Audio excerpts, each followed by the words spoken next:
Have you ever looked around and just felt like nothing is built to last anymore? I mean, from our phones and our clothes to the buildings we spend our lives in, it really feels like we're living in a throwaway world. But is that just a feeling, or is there a real reason for it all? Right? It's the question we all ask ourselves. You've probably got a story about your grandparents' refrigerator or an old tool that just worked for decades. But today, it feels like our stuff has a self-destruct timer that starts the second we get it home. And you're not just imagining it. There's a story behind this, and it has a couple of big culprits. One is an idea, and the other is all about money. I mean, just look at the difference. We've gone through this massive shift. We moved from a world where things were handcrafted with care, built with some soul, and meant to be repaired, to a world that's all about mass production, disposability, and, let's be honest, a kind of soulless sameness. So, how on earth did we get here? What convinced us that this was actually an improvement? Well, it all starts with an idea. A really powerful, really influential idea from the early 20th century that completely changed how we think about the things around us, especially our buildings. It was basically a declaration of war on beauty itself. Now, this was a wild idea at the time. The architect Adolf Loos, in his essay Ornament and Crime, pretty much argued that decoration wasn't just a waste of time, it was a sign of being primitive, something that was holding all of humanity back from progress. And this idea caught on like wildfire. Super influential modernists like Le Corbusier jumped on board, famously saying a house was just a machine for living. Suddenly, the word beauty became a taboo. Architects started designing these stark, functional boxes, and if you tried to add any decoration, you were seen as committing a professional sin. Of course, not everyone was on board with this. Thinkers like John Ruskin and William Morris argued the total opposite, that handcrafted ornament was essential for the human spirit. They saw it as a way to fight back against the soulless grind of industrialization. But for a long time, their view lost the fight. So, this new function over everything philosophy didn't just change the way things looked, it also created the perfect breeding ground for an economic strategy to take over, one that now defines pretty much all of modern consumerism. And that brings us to culprit number 2. Planned obsolescence. You've probably heard the term, but it's exactly what it sounds like. Companies realized that making things that last forever is actually bad for business. It limits future sales. So the solution was simple. Intentionally design your products to break, to become outdated, or to just go out of style. So let's go way back to one of the most classic, almost conspiratorial examples of this, the Phoebus cartel.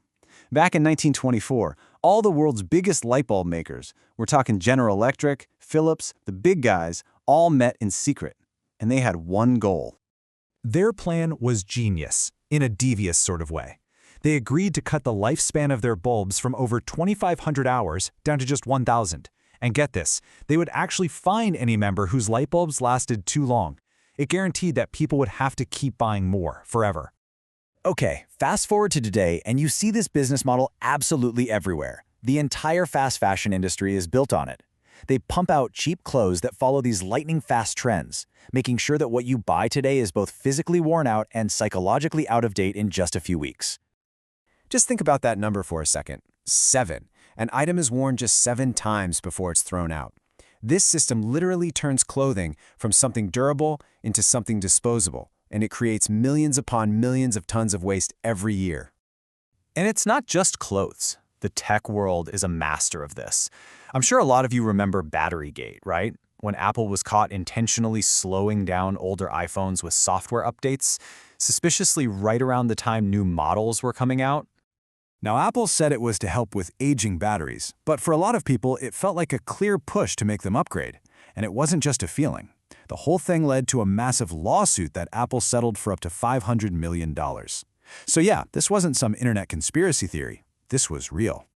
So, what happens when you combine an ideology that scoffs at beauty and durability with an economic model that profits from things being thrown away? Well, you get a culture that comes with some very, very high costs.